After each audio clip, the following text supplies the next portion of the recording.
오늘은 주식 투자의 본질이 무엇인지에 대해 제 생각을 말씀드리겠습니다. 오늘 드리는 말씀은 어떤 책에서 읽거나 누군가 말한 것을 옮기는 것은 아니고 제가 혼자서 생각해서 정리한 것이기 때문에 저만의 생각이고 투자자마다 다들 생각이 다를 수 있음을 먼저 말씀드립니다. 저는 주식 투자의 본질은 배당이라고 생각합니다. 왜냐하면 가만히 생각해 보면 주식을 투자해서 얻을 수 있는 것은 배당 외에는 아무것도 없기 때문입니다. 주식 투자의 본질이 배당이라는 것만 이해해도 높은 수익을 얻는데 도움이 된다고 생각합니다.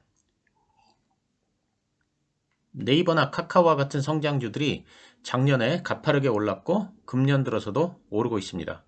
네이버를 예로 들면 작년 한 해 동안 60%가 올랐고 금년에도 이미 30%가 상승했습니다. 미국에서도 테슬라와 같은 성장주가 작년에 최고의 수익률을 기록한 사실은 다들 아실 것이고요. 그럼 네이버나 카카오가 크게 성장하면 우리 같은 개인 투자자들한테 뭐가 좋은 게 있을까요? 여러분들은 회사가 성장하면 투자자에게 무슨 이익이 돌아오는지 생각해 보신 적이 있으신가요? 회사가 성장해도 투자자에게 돌아오는 혜택은 사실상 아무것도 없습니다. 네이버 회사가 성장한다고 우리가 월급을 받는 것도 아니고 회사에서 우리에게 선물을 보내주는 것도 아닙니다. 아무 혜택도 없습니다. 더구나 성장주들은 배당도 아주 적습니다. 그런데 왜 투자자들은 성장주에 열광할까요? 그건 바로 회사가 빨리 성장해서 주식 투자자들에게 더 많은 배당을 해주리라는 기대 때문입니다. 그 외에는 없습니다. 예를 들어보겠습니다. 1990년대 초에 SK텔레콤의 주가는 4만 원이었는데 액면가가 5천 원이었습니다. 지금은 액면가가 500원이므로 액면가 500원을 기준으로 말씀드리겠습니다. 1990년대 초반 최고의 성장주는 SK텔레콤이었습니다. 그 당시 주가는 4,000원이었습니다. 그런데 지금 SK텔레콤은 주당 만원씩 배당을 합니다. 만약 그때 SK텔레콤 주식을 1,000만원어치 샀다면 지금은 매년 2,500만원씩을 배당으로 받습니다. 매년 투자금의 250%를 배당으로 받는 것입니다. 주식을 계속 들고 있었더니 매년 250%씩 배당을 받는다는 것, 이것이 바로 성장주의 매력입니다.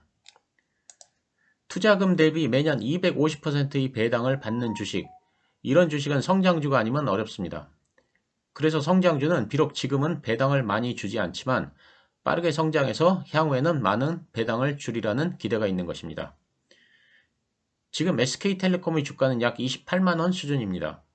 그런데 만약 SK텔레콤이 배당을 1원도 하지 않는다면 현재의 주가 수준을 유지할까요? 저는 그렇지 않다고 생각합니다. 지금의 주가보다 많이 낮을 것입니다. 이번에는 BYC라는 기업을 보겠습니다. 백양이라는 속옷을 만드는 회사입니다. 재무제표상 투자부동산의 장부가액만 5천억 원에 이릅니다. 실제 시가로는 투자부동산의 가치가 1조 원이 넘는다고 합니다. 그런데 BYC의 시가총액은 약 2,100억 원 정도입니다. 투자부동산을 1조 원이나 가지고 있는데 시가총액이 2,100억 원이면 BYC는 저평가된 것일까요?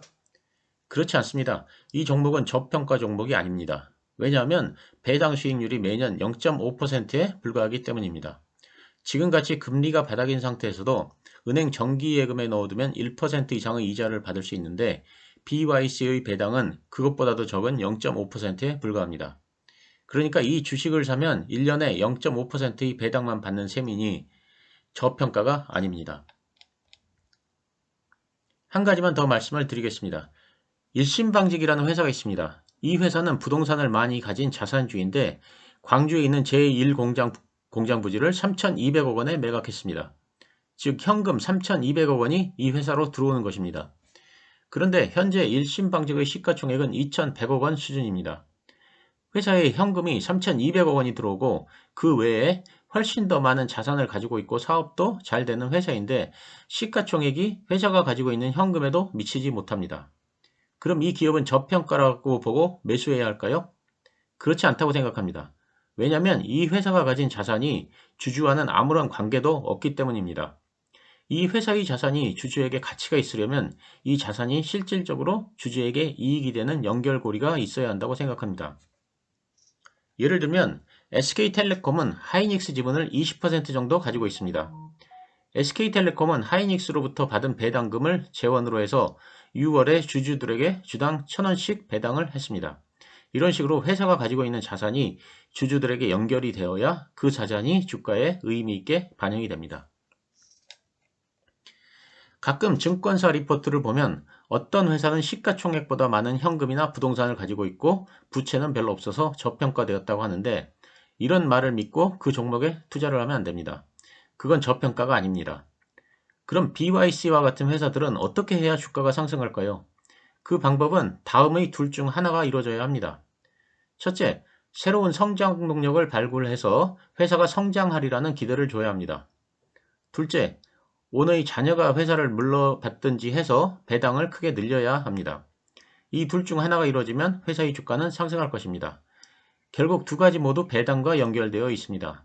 왜냐하면 새로운 성장 동력을 발굴한다는 것은 회사가 빨리 성장해서 가까운 미래에 배당을 많이 준다는 것과 연관되기 때문입니다. 그러면 배당만 많이 주면 될까요? 그것도 그렇지 않습니다. 배당을 많이 주는 주식은 향후에도 최소한 그 정도는 배당을 유지할 수 있다는 믿음을 줘야 합니다. 그게 당연한 이유는 배당은 올해 한 해만 받는 게 아니고 향후에도 지속적으로 받는 것이기 때문입니다. 만약 향후 배당액이 줄어든다고 생각되면 언제 주가가 하락할지 모르고 하락이 예상되는 주식은 투자자들이 사지 않기 때문에 주가가 오르기는 쉽지 않습니다. SK텔레콤으로 극단적인 예를 하나 들겠습니다. 1992년 1월의 종합주가지수는 640이었고 SK텔레콤의 주가는 4,300원이었습니다. 2020년 1월의 종합주가지수는 2,197이고 SK텔레콤의 주가는 23만 8천원입니다.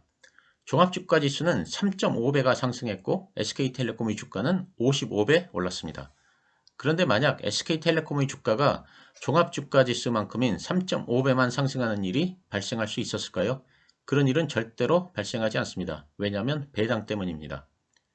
만약 SK텔레콤이 종합주가지수 상승분인 3.5배 상승했다면 SK텔레콤의 주가는 15,225원이 됩니다. 요즘 배당을 만원씩 주는데 주가가 15,000원이면 배당 수익이 매년 67%가 됩니다. 그러면 사람들이 모두 이 주식을 사려고 몰려들기 때문에 주가는 당연히 오르게 되어서 주가는 절대로 15,000원 수준에 머무를 수가 없습니다. 그런데 만약 SK텔레콤이 배당을 전혀 주지 않는다면 주가가 15,000원에 머물러 있는 것이 불가능한 것은 아닙니다. 그렇기 때문에 주가가 본질 가치로 회복될 수 있는지를 판단할 때는 항상 배당을 생각해야 합니다. 배당은 주가가 제대로 평가를 받도록 하는 원동력입니다. 예를 들어 A라는 종목과 B라는 종목이 있다고 하겠습니다. 둘 다 시가총액도 비슷하고 또 이익의 규모도 비슷하고 하는 일도 비슷한 회사입니다. 그런데 A라는 회사는 회사의 이익과 관계없이 항상 일정한 규모의 배당을 하고 B라는 회사는 이익이 많이 나면 비례하여 배당금을 늘리는 회사라고 하겠습니다. A라는 회사는 이익이 많이 나나 이익이 적게 나나 배당금의 규모가 일정합니다. B라는 회사는 이익이 많이 나면 배당금을 늘립니다.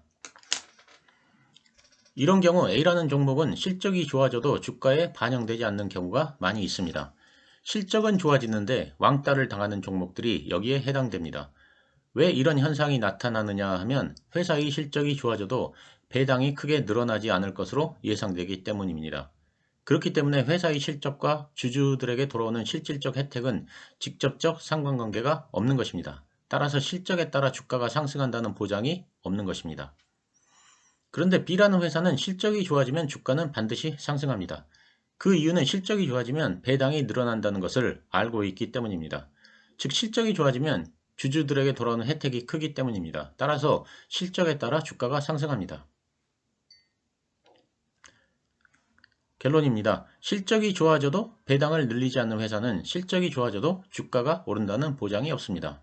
왜냐하면 배당 수익률이 주가를 끌어올리는 드라이빙 포스로 작용하지 않기 때문입니다. 반대로 실적이 좋아지면 배당을 늘린다는 회사는 그 회사의 실적이 좋아지면 주가는 반드시 올라가게 되어 있습니다. 주가가 오르지 않으면 시가 배당률이 너무 높아져서 투자자들이 그 주식을 그대로 방치하지 않기 때문입니다. 즉 배당 수익률이 주가를 끌어올리는 드라이빙 포스로 작용하기 때문입니다. 이는 앞에서 설명드린 SK텔레콤의 주가가 15,500원에 머무를 수 없는 것과 마찬가지 이치입니다. 저는 이에 해당하는 주식이 최근 대신증권 우선주라고 생각합니다. 최근 굉장히 가파르게 상승했습니다. 대신증권은 배당에 굉장히 후한 기업입니다. 이익이 많으면 배당금도 늘어나는 회사입니다. 그런데 금년 2분기 영업이익이 4,500억 원이 예상됩니다.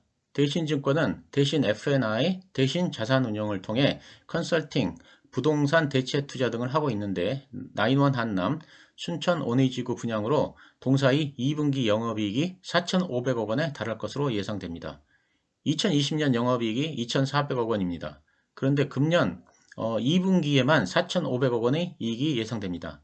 그래서 배당에 대한 기대 때문에 최근 대신증권 우선주의 상승이 가파르다고 생각합니다. 배당은 주가를 올리는 드라이빙 포스라는 걸 기억하시기 바랍니다. 또한 배당은 저평가된 주가를 제자리로 돌아오게 하는 힘이라는 것을 기억하시기 바랍니다. 감사합니다.